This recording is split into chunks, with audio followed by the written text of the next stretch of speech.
Why can't we sleep after drinking, William? This is one of the biggest things for me. And when I kind of got this sorted out in my head, I think this was one of the biggest nails in the coffin of my drinking ever. Because if we go back to the physiological side of things, so you're taking this sedative and sedating yourself, but when it wears off, you're left really hypersensitive. And that hypersensitive feeling is almost like having too much caffeine. You know, when you drink too much coffee and you start to feel deeply unpleasant, you know, your brain's kind of racing ahead and you feel all twitched up and you can't relax, and it's just not a nice feeling. So what happens is usually about 5 hours after your last drink, that's when the scales tip. And that oversensitivity really kicks in. So what people find is 5 hours after their last drink, that's when they wake up.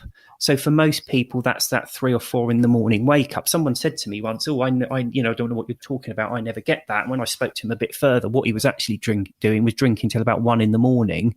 And then he'd set the alarm for 6. So the wake up kind of coincided with him getting up anyway. But this is why you wake up in the middle of the night, and you don't wake up feeling relaxed and calm and, you know, lie in bed and slowly drift off back to sleep. You lie there feeling, you know, anxious, your heart's hammering, you're worrying about anything and everything, and you may be absolutely exhausted, but you can't sleep. And it's to do with that chemical imbalance. Now, what people don't understand is, or maybe don't appreciate enough, is that sleep isn't about lying down and going unconscious for 8 hours and then getting up and being good to go.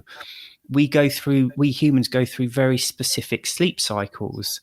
And there's different types of sleep that we go through. And I don't think we need to go into massive amounts of detail.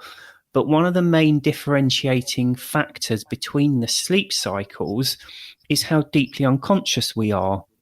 So at one end of the scale, we've got something called deep sleep, which, as the name suggests, you're really deeply unconscious. But on the other end of the scale, there's something called REM sleep. Now, REM sleep is when we dream, and when they've attached sensors to people to monitor them in REM sleep, their brains light up almost as if they were fully awake. So it's this really strange area of sleep. We don't know much about it. We know we dream through it. When they've done tests with rats, when they've starved them of REM sleep, it's actually killed them. So it's a crucial part of our sleep cycle. Now, when you drink alcohol, because it's a sedative, your brain can't get you into REM sleep. Most people, without introducing a drug, in normal sleep, you'll get 6 or 7 cycles of REM sleep. When you drink, you typically only get 2 because your brain can't get you up into that higher level of consciousness that you're needed to go into REM sleep. And then, of course, when the 5 hours is up, you can't sleep at all. If you do sleep, it's that weird kind of just drifting in and out of sleep and not proper sleep. I quite often liken it to, imagine if your prime position is that you get 8 hours sleep a night, and I don't know, say you go to bed at 11 and wake up at 7, and that's your 8 hours sleep. Drinking is like setting an alarm for 4 in the morning every night and getting up and drinking 7 or 8 massive mugs of strong black coffee. That's what it's doing to your sleep cycle. So it's horrendous. And to be honest, that was one of the things I hated most about drinking, was that waking up in the middle of the night, exhausted, but unable to go back to sleep. And I found one of the things I did when I first stopped, I had that image really close to hand, so that whenever I was in a situation where someone would offer me a drink, or, I was on holiday and I'd look at the bar and think, a cold beer would be nice.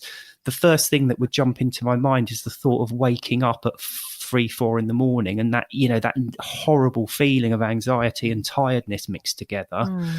It's absolutely horrendous. And what I think people don't appreciate is, yes, if you're drinking 2 or 3 bottles of wine, it's quite extreme, but even one drink will impact your sleeping pattern. So these so-called normal drinkers that we were talking about, the people who can supposedly take it or leave it and they just have 1 or 2, they're still not escaping the ill effects, because this is the other thing. People think if you drink little enough, you get all the good and none of the bad. But of course, that's not the case at all. Yeah, No, so a build-up of sleep deprivation eventually is going to cause you to probably reach for a drink more. Is that right? Yeah, absolutely. It causes all kinds of issues, and I caveat this heavily now because this isn't true for everyone. But I know a number of people who have been on medication for depression and general mental health things, and when they've quit drinking, they've been able to just come off it. The anxiety disappears. A lot of anxiety is caused by the drinking. As I've touched on, when the alcohol wears off, it leaves you feeling anxious. But I think the impact on your mental health, on constantly ruining your sleep, can't be underestimated. No, definitely It's not. a really big thing for me as well, sleep. And in fact, I think our next podcast, we're going to do it on triggers. So the things that really, because, it's traumatic trying to give up alcohol for so many years and for drinking for so long, that when you do give up, you're still triggered by things. And one thing for me is, if I feel really tired, if I haven't had a good night's sleep for any reason, even now when I'm sober, if I feel tired, I immediately feel like anxious, because it reminds me of my drinking days. It's linked so closely to my drinking days, because sleep, like you, William, my sleep and the way it was wrecked was causing havoc on my life. And like you say as well, I am one of those people who was on quite strong medication for depression while I was drinking. A year on, and I literally have nothing at all now. It was the alcohol and the way that it was causing my life to go into a massive downward spiral, and my lack of sleep that was causing the problem. Yeah. And it's the same for me. Like, I get triggered if I'm tired now. It reminds me of being hungover. Yeah. And as soon as I think about being hungover, I think about anxiety, and I think I'm having a panic attack. So actually all I am now is tired, because I've got 3 young kids, and like the days are long and I get hardly any sleep. But when I wake up in the morning, it takes me straight back to that feeling. It takes me, it's like somebody's tapping me in the shoulder from the past and going, you're coming back here with me, because I just suddenly feel huge anxiety when I'm tired, and I hate it. And we call it a sober hangover, Lucy and I sometimes. Like, we have hangovers from being big drinkers that just we can't seem to shake. I'm sure you're a bit further along the line than us. Lucy's nearly a year sober next week, and I'm nearly 4 years sober in March. And I do think that things will change for us at different stages. But for me, there are still repercussions that are hanging over from those days, and for Lucy as well. Do you find you still have a few things that are laying over from your drinking days like that?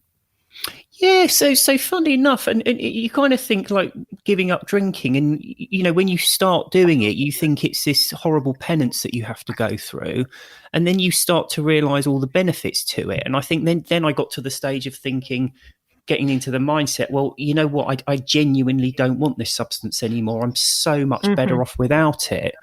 But it's almost like I kind of think of it as the gift that keeps giving, because even the other day it was, I can't remember what it was. So my 2 boys had just gone back to school on Thursday. So they're back at school after the summer holidays, Thursday, Friday, and they went straight into a school trip overnight. So this is the first time in a decade that my wife and I have got a night to ourselves. So we booked and went to this spa. And it was quite nice weather, so people were sat outside by the pool. And I was kind of watching people drinking, because a lot of people, it's almost like being on holiday. So they go there and they're drinking. I'm sort of looking at them, and you start to see things in a different way. And I think even now I'm still seeing things slightly differently, and I'm still going through changes, because I was kind of watching them and thinking, I just wouldn't want to be doing what you're doing, because you can kind of see them getting up and sitting down, and they just look exhausted. That kind of, you can tell when someone's been drinking the night before. And they obviously sat there waiting for the bar to open, and the bar opens and they start the drinks going. But we have this image of people like chatting and laughing and it all being good fun. But of course it isn't, because you're sort of watching them and they just look exhausted for the whole day, sort of putting these drinks away. And also they're so preoccupied with it that in those moments, like, they're preoccupied with the next drink. Me and Lucy talk about that a lot, our total preoccupation with alcohol when we were drinking. So you were sat there with your wife probably just enjoying the sunset and looking at the trees, and me and Lucy have really connect with nature a lot more now, don't we? Like, we notice things like natural things more than we ever did, because we were always concentrating on the bar. So I do think you definitely learn to enjoy the simple things rather than having that preoccupation. What time's the bar open? When we're going to get our next drink? You know, I don't miss that. Like that, when you're in those moments and you see those people like going on about their drinking like that, I do feel a sense of relief of not being involved in that anymore. You definitely see it for what it is.